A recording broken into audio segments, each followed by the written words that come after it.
ಪರರ ಸ್ಥಿತಿ ನೋಡಿ ಬದುಕುವುದಕ್ಕಿಂತ ಪರಿಸ್ಥಿತಿ ನೋಡಿ ಬದುಕುವುದು ಮೇಲು. Very good morning. ಇದು ಟ್ಯೂಸ್ಡೇ ಮಾರ್ನಿಂಗ್. ನಾನು ನಿಮ್ಮ ಪ್ರೀತಿಯ ಮೈಸೂರು ಹುಡುಗಿ. ಬೆಳಗ್ಗೆ ಎದ್ದ ತಕ್ಷಣ ಫ್ರೆಶ್ ಅಪ್ ಆಗಿ ಸ್ಟಡಿ ರೂಮ್ಗೆ ಹೊರಟೆ.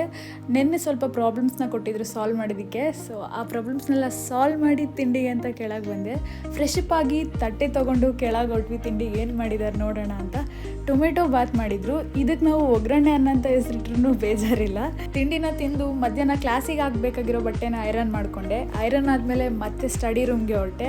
ಅಲ್ಲಿ 1 ಗಂಟೆ ತನಕ ಓದ್ಕೊಂಡು ವಾಪಸ್ ಕೆಳಗೆ ಬಂದೆ. ಇವತ್ತು ನಮ್ಮ PG ಹತ್ರ ಇರೋ ಹಾಗೆ ನಮಗೆಲ್ರಿಗೂ ಗೊತ್ತಿರೋ ಏಕೈಕ ಪ್ರಾವಿಷನ್ ಸ್ಟೋರ್ಗೆ ಹೋಗಿದ್ದೆ. ಅಲ್ಲಿಂದ ಬರ್ತಾ ಮಿಕ್ಕಿ ಚಿನ್ನ ನಮ್ಮ ಪುಟ್ಟ ಗೋಲ್ಕೋಕ್ಕಾಗಿದೆ. ಅದಾದಮೇಲೆ ಫ್ರೆಶ್ ಅಪ್ ಆದೆ. ಇವತ್ತು ನಾವು ಅಂಗಡಿಯಿಂದ ಮೊಟ್ಟೆ ತಂದಿದ್ವಿ. ಪ್ರೋಟೀನ್ ಎಲ್ಲ ಬೇಕಲ್ವಾ, ಬರೀ PG ಬೇಳೆ ಸಾರು ತಿಂತಿದ್ರೆ ಸಾಕಾಗಲ್ಲ ಅಂತ.